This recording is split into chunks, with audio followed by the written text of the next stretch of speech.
नमस्कार दोस्तों, stock market studies में फिर से एक बार आपको बहुत-बहुत स्वागत है। तो आज मैं फिर से आपके सामने कुछ इंपॉर्टेंस कंपनी के अपडेट्स लेके आया हूँ। तो इस वीडियो को लास्ट तक ज़रूर देखिएगा क्योंकि कुछ कंपनीज़ के डिमांड आपके थे क्योंकि आपने बहुत सारे दोस्तों ने मुझे बहुत सारे टाइम से कमेंट्स कर रहा था कि सर इस कंपनी के ऊपर एक वीडियो ज़रूर लेके आइएगा।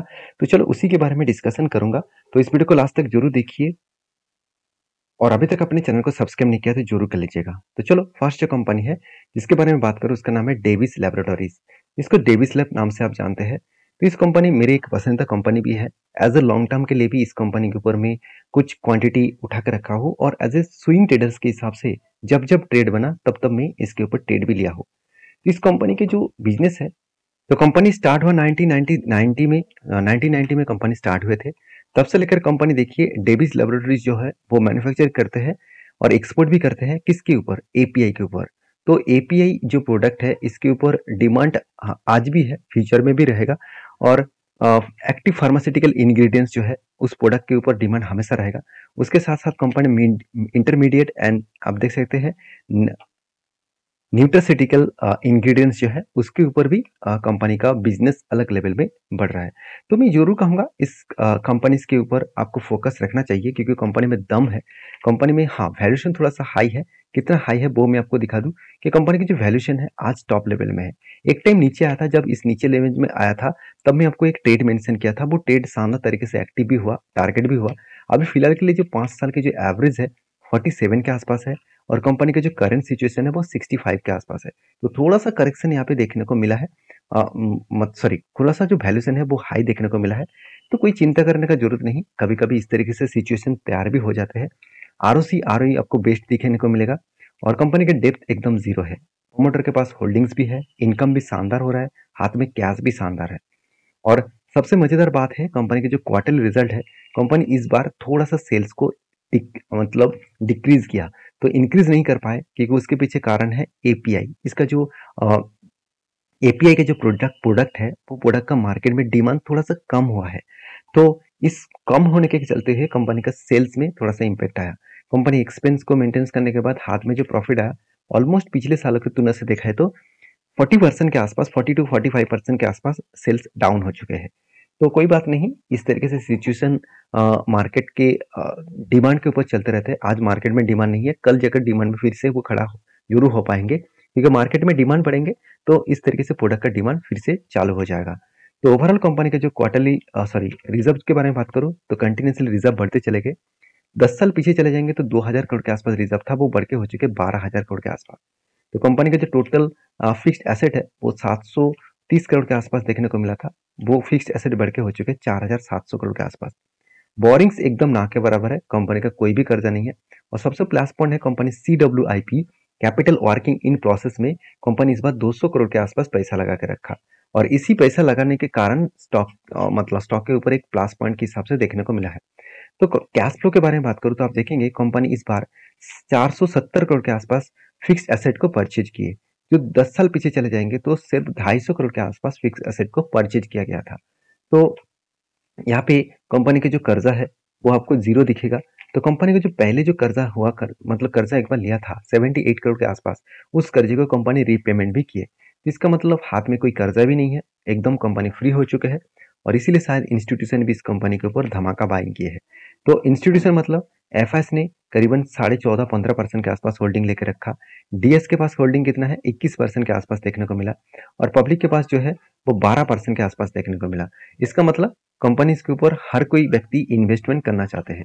और रही बात लास्ट कुछ फ्यू मंथ्स का जो डेटा है वहां पे देखेंगे तो म्यूचुअल फंड ने यहाँ पे अप्रैल मंथ में अच्छा खासा बाई किए, मई मंथ में अच्छा खासा बाई किए और जून मंथ में अच्छा खासा सेल किया, बाई से कई गुना ज्यादा सेल ऑफ किया। और उसके बाद देखिए तो जुलाई मंथ में अच्छा खासा बाई किया और अगस्त मंथ में भी अच्छा खासा यहाँ पे बाइंग देखने को मिला। तो इसका मतलब फिर से क्वांटिटी ऐड किया जा रहा है, फिर से क्वांटिटी उठाया जा रहा है।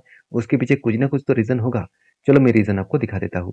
देखिए रीजन क्या है, कंपनी के ऊपर एक कफ विथ मतलब 2 बार शोल्डर बना, उसके बाद एक बीड हेड बना, फिर से एक शोल्डर बनाने के लिए वो तैयार हो रहा है। जब इस शोल्डर को कंप्लीट करेंगे तो एक ब्रेकआउट हो सकते हैं, एक ब्रेकआउट होने के बाद एक बड़ा धमाका यहाँ पे बन सकता है। तो मैंने एक एंटी लिया था, वो एंटी आपको भी मेंशन भी किया था कि यहाँ पे देखिए एक 10 आपको मैं लाइन ड्रॉ करके दिया था, एक स्ट्रांगली एक रेजिस्टेंस क्रिएट हो रहे थे, बार बार वो रेजिस्टेंस को टच कर रहा था और नीचे आ रहा था। और फाइनली ये रेजिस्टेंस यहाँ पे ब्रेकआउट हुआ और मैंने आपको ये भी बताया था कि मैं जब इस लेवल को फिर से रिटेस्ट करके ब्रेकआउट करेगा तो मैं एंट्री लूंगा। इस कैंडल के ऊपर मेरा एंट्री था और मेरा टारगेट जो था वो फर्स्ट टारगेट यहाँ तक था। तो इस लेवल तक मेरा टारगेट हुआ। यहाँ पे छोटे मोटे क्वांटिटी के साथ मैंने टारगेट अचीव किया। और नेक्स्ट जो है वो फिलहाल के लिए एक बड़ा एंट्री जरूर बनेगा अगर यहाँ पे एक शोल्डर कंप्लीट हुआ तो शोल्डर कंप्लीट होने के बाद एक ब्रेकआउट होगा, तो उस ब्रेकआउट के ऊपर मैं जरूर एंट्री लूंगा और आपके साथ भी शेयर करूंगा। तो आप मेरे साथ जुड़े रहिए। कहाँ पे मतलब किस तरीके से ब्रेकआउट होने के बाद एंट्री लेना है वो मैं आपको शेयर करूंगा एज ए वीडियो बनाकर, और टेलीग्राम में भी शेयर करूंगा, जाकर टेलीग्राम को ज्वाइन करके देख सकते हैं। नेक्स्ट जो कंपनी है जिसके बारे में डिस्कशन करूं उसका नाम है इन्फो एज। देखिए naukri.com एक मेरे हिसाब से एक स्पेशल कंपनी है, क्योंकि इस कंपनी के शायद इस बार प्रॉफिट रेशियो थोड़ा सा कम दिखे, नेगेटिविटी दिखे, फिर भी इस कंपनी में दम है। दम का क्यों है मैं आपको सबसे पहले दिखा दूं कि आपको लग रहा है कि कंपनी प्रॉफिट में क्या किया, पिछली बार लॉस किए थे, इस बार फिर से देखिए प्रॉफिट कर लिए। अभी पिछली बार लॉस का किस लिए हुआ वो समझना जरूरी है। ध्यान से देखना, कंपनी का जो कोर बिजनेस है, मतलब मदार जो बिजनेस है, उस बिजनेस में कंपनी के सेल में कोई भी चेंजेस देखने को नहीं मिला, मतलब कोई भी खराबी देखने को नहीं मिला। देखिए 327 करोड़, 547 करोड़ और इस बार बढ़ के हो चुके थे 626 करोड़। तो इसका मतलब कंपनी के जो सेल्स है वो लगातार बढ़ते जा रहे थे, और उसी हिसाब से कंपनी की एक्सपेंस भी बढ़ा, और एक्सपेंस बढ़ने के कारण यहाँ पे अच्छा खासा कंपनी का एक्सपेंस भी मेंटेन्स किए, उसके चलते कंपनी का तगड़ा प्रॉफिट हुआ। ऐसे नहीं कि कंपनी का खुद का प्रॉफिट नहीं हो रहा था, खुद का कंपनी का लगातार प्रॉफिट हो रहा था, कंटिन्यूसली कंपनी ने प्रॉफिट भी किए और अलग लेवल का प्रॉफिट भी किए। और उसी हिसाब से देखा है तो कंपनी का जो नेट प्रॉफिट है वो यहाँ पे नेगेटिव में चला गया था। क्यों नेगेटिव में चला गया था, उसके पीछे कारण है कंपनी का आदर्श इनकम। अगर आदर्श इनकम के बारे में बात करो तो पिछले साल क्वार्टर्स में आदर्श इनकम 500 करोड़ के आसपास कंपनी के लॉसेस देखने को मिला था, और आदर्श इनकम लॉसेस चले जाने के कारण कंपनी के ऊपर जो कोर बिजनेस था, मदर बिजनेस में जो प्रॉफिट हुआ था वो प्रॉफिट नेगेटिव में चला गया, तो जिसके चलते कंपनी का लॉसेस देखने को मिला। तो मेरे हिसाब से इस तरीके से सिचुएशन हमेशा नहीं रहते, कभी कभी इस तरीके से सिचुएशन देखने को मिल ही जाते हैं, तो आपको इसमें चिंता करने का जरूरत नहीं। हाँ, कंपनी की एक वीकनेस पॉइंट है वो है पी रेशियो। कंपनी का पी रेशियो बहुत हाई है। इसका पी रेशियो में एवरेजली पी रेशियो के बारे में बात करूं तो 91 के आसपास है, और कंपनी का जो करंट पी रेशियो है वो 130 के आसपास है। ओवरऑल कंपनी एक ओवर वैल्यूड कंपनी है, और फिर भी एक टाइम कंपनी का पी रेशियो चला गया था करीबन 1600 के आसपास। तो एक बहुत हाई पी रेशियो में देखने को मिला था, जो पी रेशियो घटकर एक करेक्शन हो चुके हैं। तो फिर भी आज के लिए देखा जाए तो 5 साल में जो एवरेज पी रेशियो है, उस एवरेज पी रेशियो से देखा जाए तो कंपनी का वैल्यूएशन अभी भी हाई है। और बाकी जो परफॉर्मेंस है, जैसे कर्जा जीरो है, इनकम तो चलो इस बार नेगेटिव है, कोई बात नहीं, नेक्स्ट टाइम में कंपनी का प्रॉफिट देखने को मिल सकता है। और आप naukri.com के जो बैलेंस शीट है इसके बारे में बात करूं तो रिजर्व देखिए लगातार बढ़ते चले गए, और इस तरीके से रिजर्व बढ़ने के पीछे एक ही कारण है, कंपनी अलग लेवल का परफॉर्मेंस भी कर रहा है। कर्जा भी छोटा मोटा कर्जा है, और कंपनी का फिक्स एसेट भी बड़ा है, और एज ए इन्वेस्टर प्रोमोटर से लेकर एफएसडीएस पब्लिक हर किसी के पास इस कंपनी का इन्वेस्टमेंट देखने को मिला। तो मैं जरूर कहूंगा इस कंपनी के ऊपर एक प्लस पॉइंट देखने को मिला है, एक शानदार तरीके से यहाँ पे प्लस पॉइंट देखने को मिला है। और इसी चीज को मैं एज ए लास्ट कुछ फ्यू मंथ्स का डेटा दिखा दूं तो म्यूचुअल फंड ने क्या किया था, अगस्त मंथ में बाई ज्यादा किया, मई मंथ में बाई ज्यादा किया, और जून मंथ में सबसे ज्यादा सेल ऑफ किया, और उसके बाद जुलाई मंथ में बाई किया गया, और अगस्त मंथ में जबरदस्त बाई किया, करीबन 3 गुना बाइंग ज्यादा किया, जितना सेल किया गया है उससे 3 गुना ज्यादा बाइंग किया गया है। इसका मतलब कुछ ना कुछ पॉजिटिविटी तो यहाँ पे आने वाला है। देखिए आपको वही पॉजिटिविटी यहाँ पे चार्ट पैटर्न में दिखेगा। तो इस तरीके से बाइंग इसीलिए उठाया जा रहा है क्योंकि एक पैटर्न क्रिएट हुआ है, एक शोल्डर, उसके बाद एक हेड बना, उसके बाद शोल्डर बनने जा रहा है। तो जब शोल्डर बनेगा तो एक बड़ा सा ब्रेकआउट हो सकते हैं और एक बड़ा सा टारगेट बन सकते हैं। तो मैं उस टारगेट को मतलब लिए इंतजार कर रहा हूँ, उस टारगेट जब बनेगा तो मैं आपके साथ जरूर शेयर करूंगा। नेक्स्ट जो कंपनी है जिसके बारे में डिस्कशन करूँ उसका नाम है ग्रीन पैनल इंडस्ट्रीज। देखिए ग्रीन पैनल के ऊपर भी बहुत सारे दोस्तों ने कमेंट्स किए थे कि सर इसके ऊपर एक डिटेल्स वीडियो बना के दीजिए। देखिए इसके ऊपर एक इन डेप्थ वीडियो बना के आपके साथ शेयर किया हूँ, जाकर आप प्लेलिस्ट में चेकआउट कर सकते हैं। तो यहाँ पे मैं कुछ कंपनीज के कुछ परफॉर्मेंस के बारे में बात करूँ तो जो प्लाईवुड का जो डिमांड है, इस कंपनी का जो प्रोडक्ट है वो है प्लाईवुड। तो प्लाईवुड के साथ साथ कंपनी जो फाइबर बोर्ड्स है उसको भी कंपनी बेचते रहते हैं। अगर इसी चीज को देखूं तो कंपनी का जो बिजनेस है वो फ्यूचरिस्टिक है, और फ्यूचर में इस कंपनी का जो प्रोडक्ट का जो डिमांड है वो लगातार लगातार बढ़ते जाएंगे, क्योंकि इसका डिमांड बढ़ते जाएंगे। इसके बढ़ने का कारण जो है मैं आपको बता दूं कि ग्रीन पैनल इंडस्ट्री जो है वो इसका डिमांड इसीलिए बढ़ेगा क्योंकि इसका बिजनेस मॉडल बहुत स्ट्रांग है। और फ्यूचर में देखिए हर घरों में देखा जाए तो जो लोगों के हाथ में पैसा होगा, पर कैपिटल इनकम बढ़ रहा है तो हर लोगों के हाथ में पैसा होगा, तो पैसा होंगे तो वो घर बनाएंगे, घर बनाने के बाद उसका इंटीरियर करेंगे। तो इस तरीके से सिचुएशन में आपको ज्यादा से ज्यादा देखा जाए तो प्लाईवुड का डिमांड बढ़ने वाला है।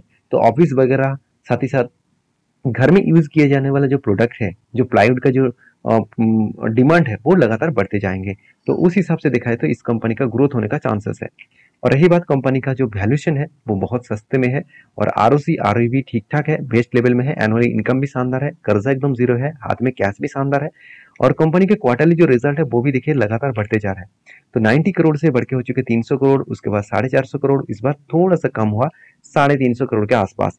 तो कंपनी के सेल्स के बाद एक्सपेंस भी कंट्रोल में रखे, उसके बाद देखिए प्रॉफिट प्रॉफिट कंपनी 30-50% के आसपास कंपनी का प्रॉफिट इस बार डाउन हुआ। तो इसका मतलब ये नहीं कि कंपनी बेकार हो गया, कंपनी बर्बाद हो गया, ऐसे बिल्कुल मत सोचना। तो इस तरीके से सिचुएशन आपको हमेशा देखने को मिल ही जाते हैं।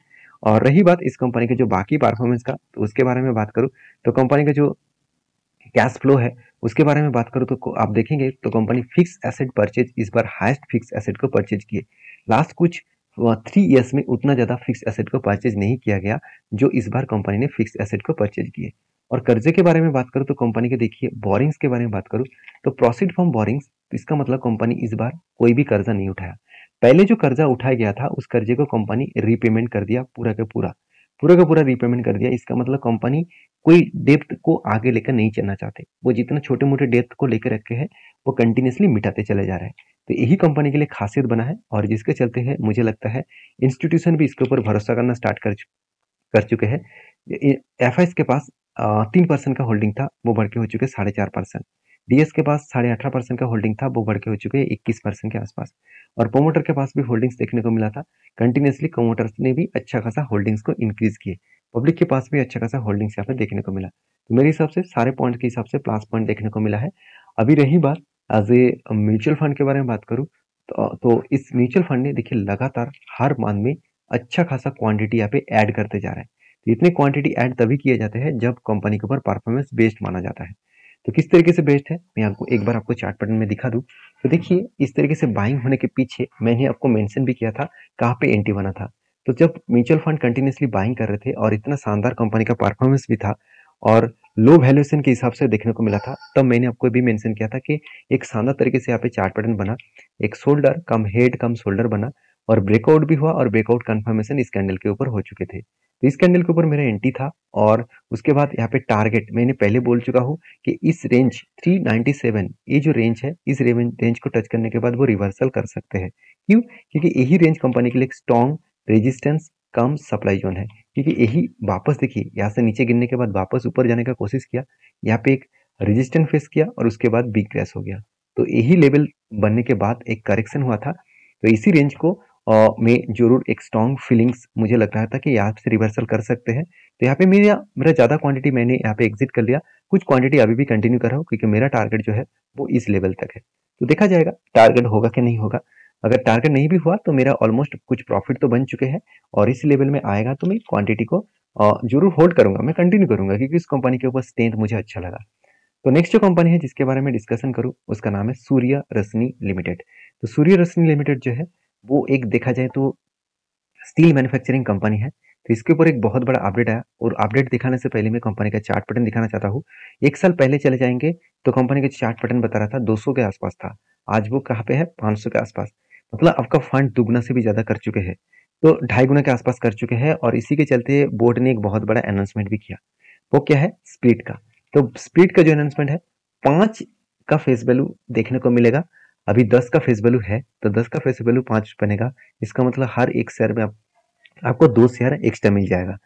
तो इस तरीके से इन्फॉर्मेशन पाना है तो चैनल को सब्सक्राइब करिए, और वीडियो अच्छा लगे तो प्लीज लाइक करिए। और इस सारे इन्फॉर्मेशन में आपके साथ एजुकेशन पर्पस में शेयर किया हूँ।